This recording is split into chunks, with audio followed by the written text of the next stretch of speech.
할렐루야, 삼교구 양윤진 성도입니다.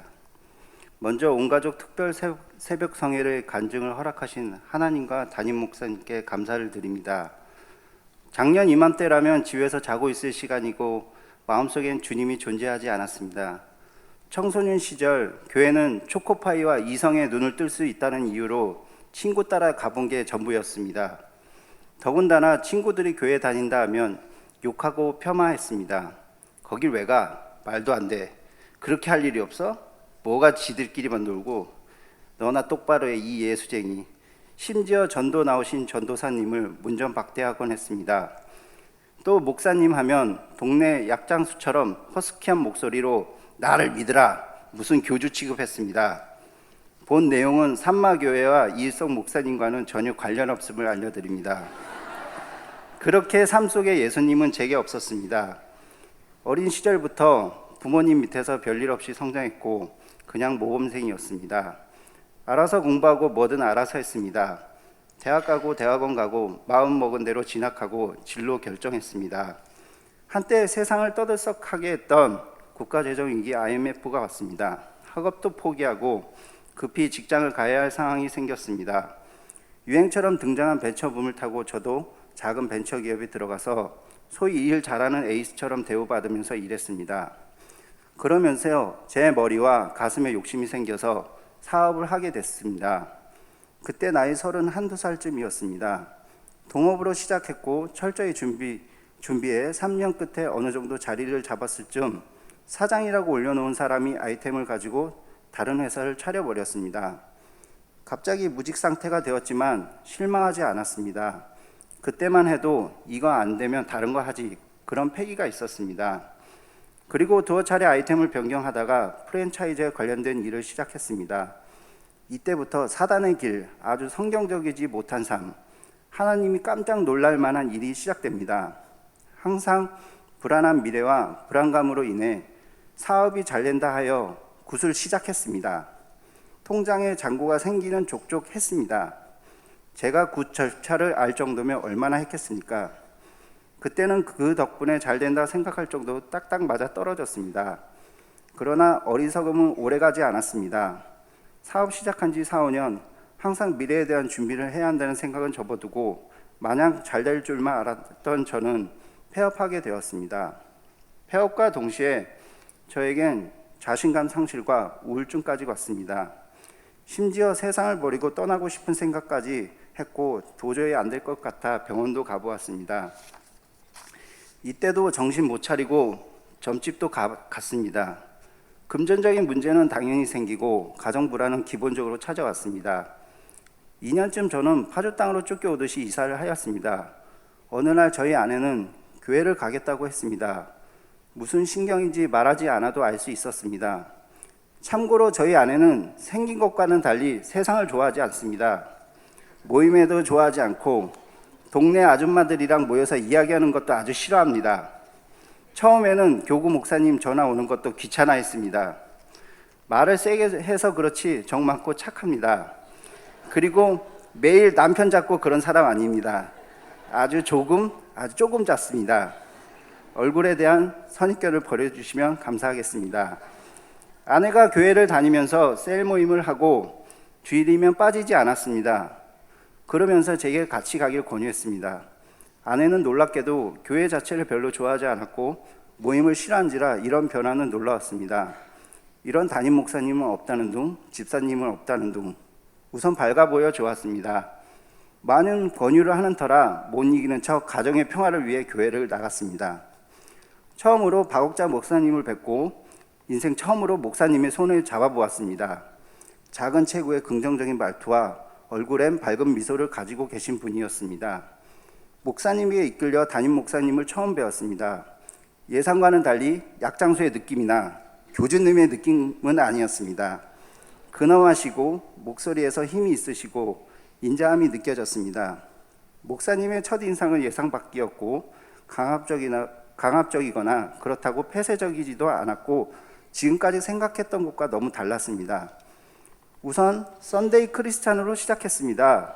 주일 예배를 참석하고 담임 목사님 설교를 들었는데 이놈의 사단이 움직였습니다. 사단이 제게 말하듯 담임 목사님의 설교를 분석하고 있었습니다. 저건 아니지. 제 마음의 문은 열리지 않았습니다. 몇 달 후 전 다시 교회를 나가지 않았습니다. 아내는 실망하는 얼굴이었지만 저는 마음이 불편해서 안 되겠다는 핑계로 가지 않았습니다. 실제 마음이 불안하고 항상 미래에 불확실성하고 주일 주말 할 거 없이 일을 해야 했고 가족을 지키기 위해서 돈 버는 것이 더 옳다고 생각했습니다. 좀 더 풍요로워지면 모든 것이 해결될 거야, 이런 식이었습니다. 그리고 집 떠나서 지방생활하고 주말에만 집에 오거나 한 달에 한 번 아님 2번 정도 집에 오는 생활을 반복할 즈음 저를 아는 선배가 만나자는 전화가 왔습니다. 저녁을 먹으면서 이야기하는데 그 선배의 말에 충격을 받았습니다. 내 눈빛이 불안하고 사람에게 기쁨과 긍정의 에너지를 발산하는 놈이 왜 이렇게 되었냐? 그때 다시 제 자신을 돌이켜 보았습니다. 그래, 난 이런 사람이 아니지. 지쳐서 허덕이는 사람이 아니지. 그래, 다시 돌아가자. 그때 생각났던 것이 교회였습니다. 무슨 이유인지는 몰라도 교회로 가야겠다는 생각이 들었습니다. 다시 주일 예배를 나갔습니다. 그때가 아마 작년 2월쯤 많은 분들이 반갑게 맞아주셨습니다. 마음을 비우자라는 마음으로 목사님의 설교를 들었습니다. 계속해서 제 머리 주변에 맴도는 속상임을 듣지 않고 무조건 예배에 참석하였습니다. 시간이 지나면서 익숙해짐을 느끼고 목사님의 말씀도 귀에 들어왔습니다. 주일은 절대 빼먹지 말자라는 첫 번째 다짐을 했습니다. 새가족반에 들어가게 되었고 한결 편한 마음으로 사모님을 뵙고 훈련에 들어갔습니다. 사모님의 강단 있으신 말씀과 성경적인 해석, 반복되는 질문과 해답 속에 점점 제 마음도 녹아들었습니다. 첫 번째 운명의 시간이 왔습니다. 저는 기도를 할 줄 몰라 마냥 사모님, 전도사님, 헬퍼님의 기도를 듣고 따라했습니다. 사모님의 손길이 제 가슴에 닿는 순간 하염없이 눈물이 흘렀습니다. 주마등처럼 지난 날의 기억들이 스치고 표현할 수 없는 감정에 북받쳐 눈물이 났습니다. 그때부터 생각할 겨를 없이 하나님께 용서해달라고 기도하고 있는 제 자신을 발견했습니다. 제 자신이 놀라울 따름이었습니다. 기도를 통한 힐링이라 할까요? 사모님께서 기도하실 때마다 진심으로 나를 위해서, 성도를 위해서 기도하시는구나 느껴졌습니다. 가족 위에 누군가가 저를 위해 기도하고 아껴주는 느낌은 아마 이때가 처음이었던 것 같습니다. 새가족 훈련을 마침과 동시에 교통팀으로 봉사활동 배정을 받았습니다. 그날 바로 교통팀으로 가서 최종원 팀장님과 이재규 총무님을 뵙고 그 다음 주부터 봉사하기로 했습니다. 그런데 이건 마치 하나님이 시험에 들게 하시는 듯 그 주 주말에 일이 생긴 것이었습니다. 어쩔 수 없이 봉사를 한 주 미뤘고 그 다음 주는 뻘쭘해서 그 다음 주는 전주에 안 갔으니까 이런 식으로 봉사를 안 하게 되었습니다. 두 번째 운명의 시간이 다가왔습니다.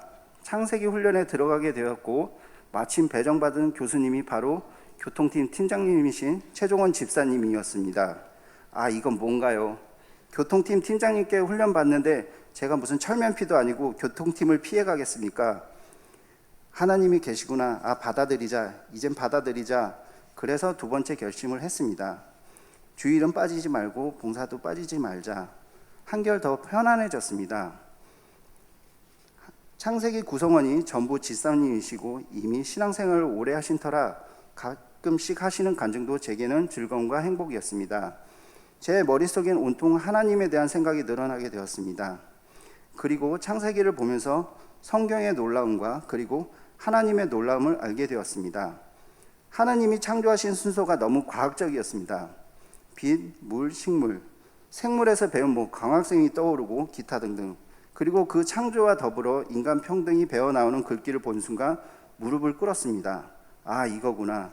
성경이 그때부터 읽혀지고 누가 누구에게 하는 이야기인지 알 수 있었습니다. 성경은 삶 자체였습니다. 그리고 왜 바이블인지 알 수 있었습니다. 이때부터 머리는 비워지고 마음은 난리가 났습니다. 6.25 전쟁 난리는 난리도 아니었습니다. 제 핸드폰에 기존에 있던 가요와 팝송을 다 지우고 찬송가와 복음 성가곡으로 채워 넣었습니다. 2,500곡 정도가 되었습니다. 그리고 제가 좋아하던 걸그룹도 끊었습니다. 차량 라디오는 극동방송으로 고정해 놓고 핸드폰엔 성경 앱과 관련 앱을 설치하였습니다.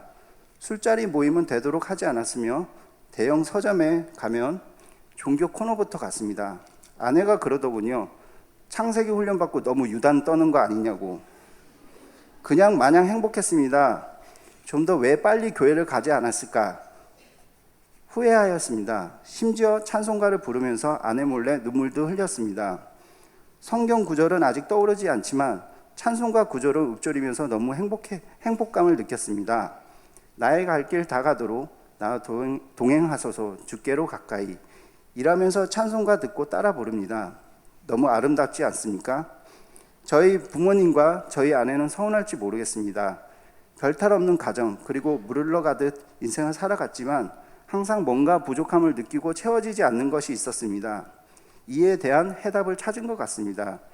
남자는 나약하지 말아야 하며 누구에도 의지하지 않고 가정을 지켜나가야 하는 사회에서 살고 있고 사랑은 있지만 표현이 없는 가정에서 자란 저희 세대는 어느 정도 공감하리라 생각됩니다. 작년만 해도 교회가 웬 말이냐라는 생각을 가진 제가 말입니다. 다시 세 번째 결심을 합니다. 썬데이 크리스찬으로 부족하다. 기도할 수 있는 시간을 늘리자. 주일이 지나고 월요일, 화요일 지나면 제 머리 주변에 사단이 또 절 흔들고 있습니다. 아, 정말 이래선 안 되겠다. 그래서 집에서 다닐 수 있는 일을 하자 결심하고 기도했습니다. 그리고 지금은 집에서 출퇴근하는 일을 하고 있습니다. 자연스럽게 예배 시간도 늘어나고 기도도 열심히 하게 되며 지금은 회개 기도보다는 이 믿음 지킬 수 있게 해달라고 기도합니다. 수요일, 금요일 철야 예배, 주일 예배 아무래도 제 생각에 일주일에 3번 이상은 지속적인 관리를 해야 삐뚤어지지 않을 거라고 생각이 되어집니다. 참 놀랍지 않습니까? 점점 생활 속에서도 하나님의 믿음은 더욱 커져만 갔습니다. 크리스마스가 다가오는 어느 날 지하철을 타고 집에 오는 길에 어느 남녀의 대화를 들었습니다. 여자, 크리스마스 때는 교회 가야지. 남자, 대리님, 그날만은 주님과 함께 하기보다는 친구들과 파티를 해야죠. 이 대화를 듣는 순간 이미 마음속은 실제 군사가 되어서 남자의 멱살을 잡고 있었습니다. 그러나 실제는 소심한 복수로 째려보고 있었습니다. 참 놀랍지 않습니까? 43년은 저는 아무것도 모르고 살았습니다. 인간의 본질은 알지 못하고 지식만 쌓고 살았습니다. 가슴은 씻고 고집과 아집으로 세상을 항상 판단하고 독단적이었습니다. 항상 자기만의 생각을 가지고 살았습니다.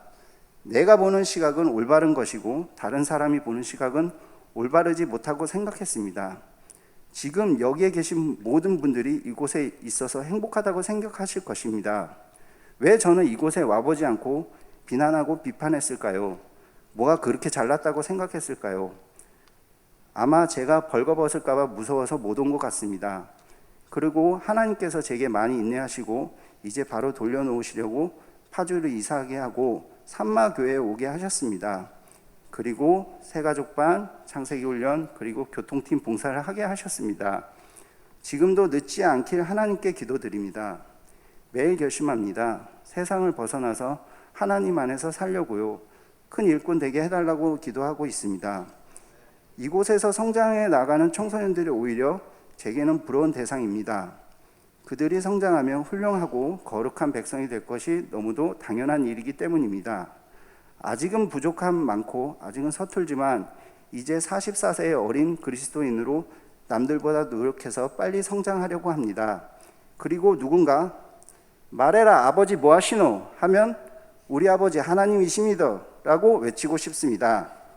항상 저를 보시면 웃으시는 이일성 담임 목사님, 열정이 넘치시고 따뜻하신 사모님, 긍정과 다산의 상징이신 박옥자 목사님, 그리고 오직 교회엔 아멘만이 존재한다는 최종원 집사님, 교통팀 살림하시는 이재규 총무님, 그리고 교통팀 식구들, 사람 만들어 주셔서 감사합니다.